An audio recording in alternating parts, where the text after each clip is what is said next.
नमस्कार दोस्तों, आप देख रहे हैं खबर किसान की यूट्यूब चैनल। मैं हूं आपका दोस्त अंकित शर्मा और आज हम जो मैदानी इलाका है उसको छोड़ के पहाड़ों पर आ चुके हैं और इस समय हम खड़े हैं भीमताल की जून स्टेट में। हमारे साथ मौजूद हैं सोमेश पालीवाल जी। सोमेश जी के बारे में मैं आपको बता दूं, ये सरकारी कर्मचारी रही हैं सेंट्रल गवर्नमेंट के। इसके बाद जब ये रिटायर हुए तो इन्होंने ठानी की कुछ जैविक खेती करें या समाज में कुछ परिवर्तन लाएं, खासकर जैविक उत्पादों की मदद से। तो इनके बारे में क्या कुछ है, ये अपनी धर्मपत्नी जी के साथ मिलकर जैविक खेती कर रहे हैं। इसी के साथ साथ ये अपने पहाड़ी इलाके के जो लोग हैं उनके साथ किसान समूह बना के लोगों को जागरूक कर रहे हैं कि वो भी जैविक खेती करें और ज्यादा से ज्यादा उसका प्रोडक्शन करें। बहुत बहुत स्वागत है आपका हमारे इस खास शो में। एक बार बताइए कि आपकी जर्नी कैसे स्टार्ट हुई, क्योंकि आप तो एक सरकारी कर्मचारी थे, उसके बाद में ये खेती बाड़ी का कैसे आपका मन किया, क्योंकि आप भी रिटायर होकर सुकून की जिंदगी जी सकते थे, तो ये खेती बाड़ी में कैसे आप आए? हुआ ये कि जब मेरा पोस्टिंग यहाँ भीमताल में हुआ 2006 में जी, तो यहाँ पर मैं भ्रमण करने जाता था किसानों के साथ में। तो एक जिज्ञासा उत्पन्न हुई कि जो हल्दी के खेत हैं इतने दिनों तक ये लोग एंगेज रखते थे अपने पास में। तो मैंने जब उनसे पूछा किसान लोगों से, भाई आपका ये हल्दी का, तो बोलते साहब कि हम तो 3 साल में हल्दी निकालते हैं। अच्छा। अब चूंकि मैं नॉर्थ ईस्ट में रह के आ चुका था और मुझे जानकारी थी कि नॉर्थ ईस्ट में जो हल्दी की फसल होती है वो मात्र 7-8 महीने में तैयार हो जाती है। अच्छा। तो मन में विचार आया कि समय की अवधि कम हो जाएगी और अगर उस मेघालय वाली वैरायटी को हमने यहाँ पे इंट्रोड्यूस कर दिया जो कि सिर्फ 7 महीने में क्रॉप दे रही है, तो इसका मतलब 3 साल में लोग 3-4 क्रॉप कर सकते हैं। बिल्कुल। तो उसी आइडिया को अपने दिमाग में रखते हुए मैंने जैविक खेती शुरू करी और हमारे पास काफ़ी बड़ा फार्म था, तो उसकी जो पत्तियाँ गिरती थी और हमारे यहाँ स्ट्रे काव बहुत आती थी, तो उन्हीं का लेटर को हम शाम को कलेक्ट करते थे और अपने उन्हीं ड्रॉप आउट जो लीव्स होती हैं उनको इकट्ठा किया और उसमें गोबर को मिक्स करके गड्ढे में रख दिया। बाद में उसी जो जैविक खाद में बनती थी उसी को हम अपने प्रोडक्ट में यूज़ करते थे। तो सबसे पहला जो हमने जो प्रयोग किया, हमने मेघालय से मेगा 1 वेराइटी मंगवाई और उसको हमने 5 किलो से स्टार्ट किया। और आप विश्वास कीजिएगा, हमारा न्यूज़पेपर में भी सब इसमें प्रमाण है। 5 किलो हल्दी से बीज से हमने 15 किलो 75 किलो हमने हल्दी हार्वेस्ट करी।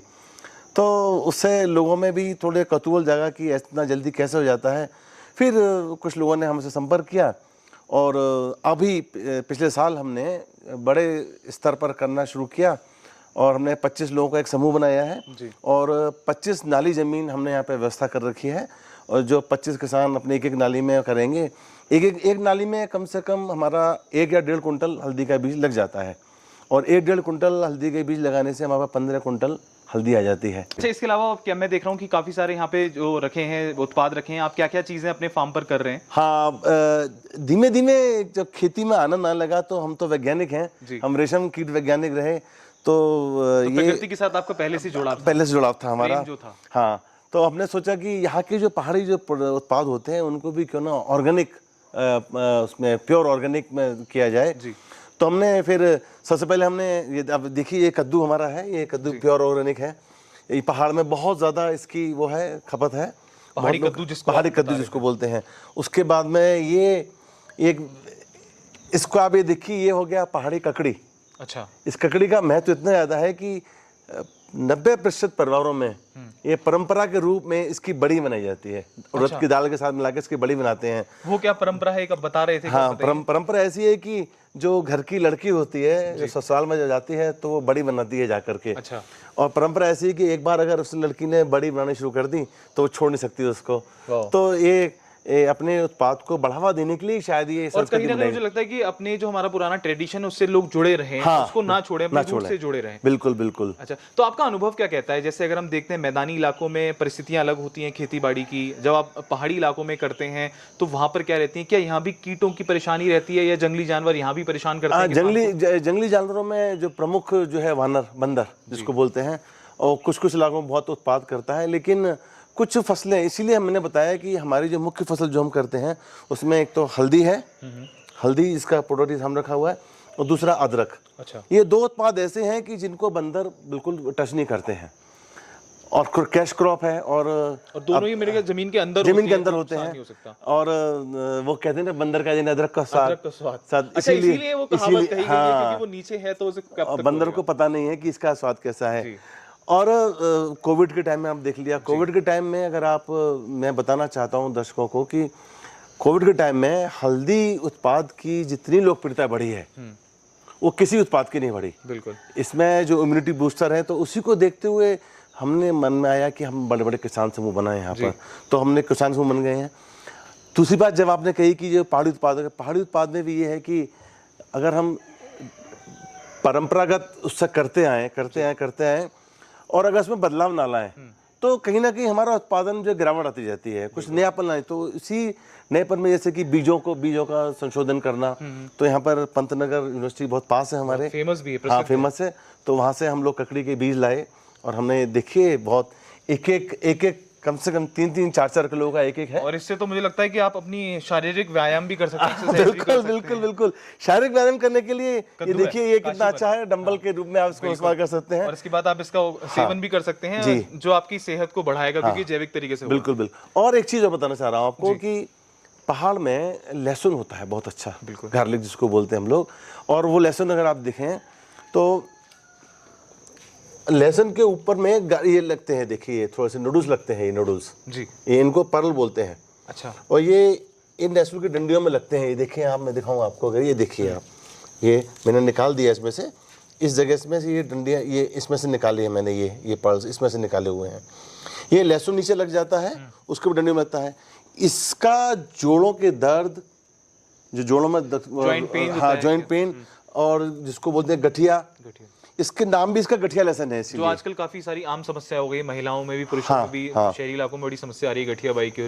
तो मुझे लगता है इस लहसुन का इस्तेमाल करेंगे तो। और हमने ये इसी की जागरूकता फैलाने के लिए गठिया लहसुन का हम ज्यादा उपयोग करवा रहे हैं। अच्छा। और आप देखिए हमारा अभी अगले महीने हम इसकी वो कर देंगे, हमारा बीज रखा हुआ है, पिछले साल जो हमने पैदा किया था उसी को हमने बीज के रूप में यहाँ पर रख लिया है। बहुत सुंदर। और भी आपने कीट की, मैं भूल गया आपको बताना, कीट की बात की थी। तो कीट तो यहाँ पर आते हैं, तो उसका सबसे सुंदर तरीका हमने पंतनगर से भी पूछ कर निकाला कि नीम की पत्तियाँ और यहाँ पर बहुतायत में होता है आपको, जिसको कि हम बोलते हैं करी पत्ता जी, और नींबू की जो पील होती है, जो हम जो इस्तेमाल करने वाले नींबू होते हैं, उनको हम लोग इकट्ठा करके एक ड्रम में डाल देते हैं। और उसका जो पानी 5-6-7 दिन बाद जो पानी सड़ के आता है, उसको इकट्ठा करके फिर उसको हम लोग स्प्रे करते हैं। तो रिपेलेंट का काम करता है, मारता नहीं है कीटों को मारेगा नहीं, लेकिन कीटों को आने से रोक देगा।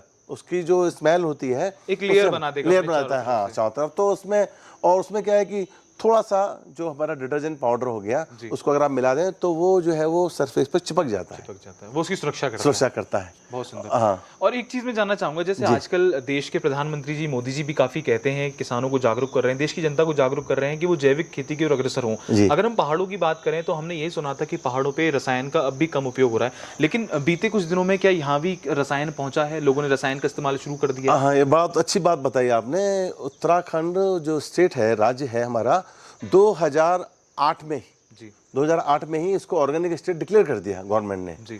यहाँ पर किसी भी तरीके का इनऑर्गेनिक जो फर्टिलाइजर होते हैं वो प्रतिबंधित है। अच्छा। अब छुपा छुपी कुछ तो कर सकते होंगे, लेकिन ओपन बाजार में आपको इस तरीके की यहाँ पर इनऑर्गेनिक जो है वो नहीं मिलेंगे। दवाइयाँ कीटनाशक तो यूज होते हैं यहाँ पर, बहुत कम मात्रा में करते हैं, लेकिन जो उर्वरक जो है जो वो यहाँ पर इस्तेमाल नहीं होते। डीएपी इसका इस्तेमाल नगण्य है यहाँ पर। उत्तराखंड चूंकि एक वो है, हमारी ऑर्गेनिक स्टेट है। बिल्कुल। तो देश की जनता को, देश के युवाओं को क्या संदेश देना चाहेंगे? आपने खुद 60 साल के बाद, रिटायरमेंट के बाद आपने ये सब चीज़ें स्टार्ट करी, तो जो इच्छुक हैं जैविक खेती करने के, तो उनको क्या संदेश देना चाहेंगे अपने अनुभव के अनुसार कि क्या वो इस फील्ड में आकर अपना करियर बनाएं? मैं तो आपको एक जानकारी देना चाहूँगा कि ये कोविड काल में जो एक जो उल्टा पलायन हुआ, यानी कि हमारे जो पहाड़ के किसान के नौजवान थे और किसानों घर के जो युवा लोग बाहर गए हुए थे, वो कोविड में वापस आए अपने घर में और उन्होंने ये जैविक खेती में अपना भविष्य ढूंढ लिया। अभी पहले गांव में समस्या थी, गांव में आते तो लोग मिलते नहीं थे। अभी आप गांव में जाएंगे, युवा युवतियाँ बच्चे वो सब जैविक उत्पादन में लग गए हैं और उसी का तो मैंने फ़ायदा उठाया। मैंने उनको जानकारी दी। और हमारे यहाँ स्कूल के बच्चे आते हैं, हम उनको बताते हैं कि आप जैविक खेती, तो ये कहीं ना कहीं मैसेज जाता है। और अगर किसान ने 1 एकड़ में, मैंने बोला आपको, अगर 15 कुंटल, यानी एक नाली ज़मीन, यहाँ तो नाली के साथ एक नाली में अगर 15 कुंटल वो बीज कर सकता है और उस 15 कुंटल से आपको 75.5 किलो आपको पाउडर मिलता है और वो पाउडर 1.5 लाख का बिकता है, और वो भी बिल्कुल शुद्ध। शुद्ध। अगर हम बाजार में बात करें तो अगर मैं इस हल्दी की बात करूं तो इसका रंग, इसकी स्मेल, जी जी तो आप जी ये देखिए कितना अंतर है, हाथ पे लगते ही ये चढ़ रही है जी। और अगर बाजार में आप देखें तो उसमें आटा नुमा कुछ चीज है, आप कितनी महंगी हल्दी खरीदते हाँ, हैं, ये लेकिन उसके अंदर कहीं ना कहीं कुछ बड़ा मिक्सिंग होती है। देश का बड़ा दुर्भाग्य है कि कुछ लोग अपने खाद्य उत्पादों में जो मिलावट करते हैं और दूसरों के भविष्य से खिलवाड़ करते हैं, स्वास्थ्य से खिलवाड़ करते हैं, तो उसको हमने अभी एक हम बड़ा प्रोजेक्ट बना रहे हैं इसमें, उसमें हम देवभूमि प्रोडक्ट, देवभूमि उत्पाद, हल्दी को हम, वैसे तो हल्दी को आप जानते हैं एक टैग मिल ही चुका है, तो हल्दी को, उत्तराखंड की हल्दी को एक विश्व स्तर पर ले जाने का हमारा प्रण है और हम इसमें जरूर सफल होंगे, क्योंकि यहाँ के नौजवान हमारे साथ में जुड़ते जा रहे हैं। एक और चीज़ मैं बताना चाह रहा था आपको, पहाड़ों में हमारा राजमा होता है, बहुत सुंदर। पहाड़ी राजमा तो दूर दूर तक प्रचलित है। और इस इलाके का जो पहाड़ है, राजमा है, ये सब एक्सपोर्ट होते हैं। अच्छा, ये देखिए आप, ये अभी मेरे पास में ज़्यादा हार्वेस्ट नहीं कर पाया, ये देखिए मैं कुछ हार्वेस्ट करने के दिखा रहा था आपको, ये देखिए ये इस तरीके से इसमें बनते हैं, ये देखिए, यही राजमा हार्वेस्ट कर मैंने यहाँ डाला हुआ है। ये कुछ, ये लोबिया है, ये सब एक्सपोर्ट होता है। बहुत सुंदर। उखीमठ में एक संस्था है, एटी इंडिया करके है, वो इसको पूरा एक्सपोर्ट करती है। तो हम ये सोच रहे हैं कि जब अपना समूह हमारा बन जाएगा और इसका उत्पादन बहुत आसान है, तो ये हमारे उत्तराखंड राज्य को अब एक रिकॉग्निशन मिलना शुरू हो गया है। और जैविक खेती के नाम पर मैं समझता हूँ कि उत्तराखंड नंबर 1 तो बन ही जाएगा अब हमारे। बिल्कुल बनेगा। आप लोगों की सोच और आप लोगों का विजन इतना क्लियर है, तो काफ़ी अच्छी सारी चीज़ें बताई सोमेश जी ने। अगर आप भी कभी नैनीताल, भीमताल आएँ तो नीचे डिस्क्रिप्शन बॉक्स में हम पूरी डिटेल इस यहाँ की, इनके फार्म की दे देंगे। ये लोग यहाँ पर होम स्टे भी कराते हैं। इसके अलावा बहुत सारी चीज़ें ऐसी हैं यहाँ पर जो आप इनसे सीख सकते हैं, इनके अनुभव से सीख सकते हैं, या आप अगर इनके कुछ प्रोडक्ट्स मंगाना चाहते हैं, अभी तो ये छोटे स्तर पर ये लोग कर रहे हैं, लेकिन आने वाले टाइम में, आने वाले समय में ये लोग बड़े स्केल पर ले जाएंगे। तो शुद्धता की पूरी गारंटी है। अगर आप कुछ प्रोडक्ट्स खरीदना चाहते हैं तो इनसे वो भी खरीद सकते हैं। आशा करते हैं आपको हमारी वीडियो पसंद आएगी। एक बार व्यू आप दिखाइए कि हम कहाँ खड़े थे, और मेरे साथ मौजूद हैं प्रत्युष जो पूरा कैमरा कर रहे हैं। एक बार प्रत्युष दिखाइए कि कितना अच्छा व्यू यहाँ पर है। तो सर आप एक बार बताइए कि यहाँ पर क्या क्या चीजें हैं। मैं बताऊं, सामने जो बादलों से ढकी पहाड़ी है वो हमारे चाफी और धानाचूली की पहाड़ियां हैं, जो कि 8,500 फीट और 9,000 फीट की हैं। और शरद ऋतु में, यानी कि सर्दियों के मौसम में वहाँ पे बर्फ पड़ जाती है। ये बगल की जो आपको पहाड़ी देखिए, जो बादल ढकी हुई है, ये करकोटक की पहाड़ी है। बहुत सुंदर। और अगर आप उधर देखेंगे, जहाँ मैं उधर इंगित कर रहा हूँ, वहाँ पे विश्व प्रसिद्ध घोड़ा खाल जी का मंदिर है, वो सामने पहाड़ी पे दिखाई दे रहा है। वो भी 6,500 फीट की ऊंचाई पर स्थित है। और हम जाएंगे यहाँ दर्शन करके। बिल्कुल दर्शन करें। वहीं पर भी हमारा भारत प्रसिद्ध का जो आर्मी का मिलिट्री स्कूल है, वो वहीं पर है। अच्छा। और ये सामने आप देख रहे हैं, आपके नीचे ये भीमताल की वैली है। बहुत और तो ये देखिए, ये आपने देखा कि फार्म का कितना अच्छा व्यू था यहाँ पर सोमेश पालीवाल जी के फार्म का। अगर आप आते हैं तो यहाँ पर आपको काफ़ी सारी चीज़ें सीखने को मिलेंगी। होम स्टे मिलेगा आपको, और वो भी प्रकृति के बिल्कुल करीब, और शुद्धता की गारंटी। जब आप यहाँ पे आएंगे तो बाहर की कोई चीज़ लाने की, आपको खाने की, खाद्य पदार्थों की आवश्यकता नहीं होगी। आपकी शुद्धता से बिल्कुल यहीं और जैविक तरीके से पूरा जो हमारा ट्रेडिशन था उस तरीके से आपको खिला के खाना, यहाँ पर आपकी सेहत को अच्छा बनाया जाएगा। तो इसी के साथ आपको छोड़े जाते हैं। आशा करते हैं आपको हमारी वीडियो पसंद आएगी। बने रहिए हमारे साथ, देखते रहिए खबर किसान की यूट्यूब चैनल। धन्यवाद।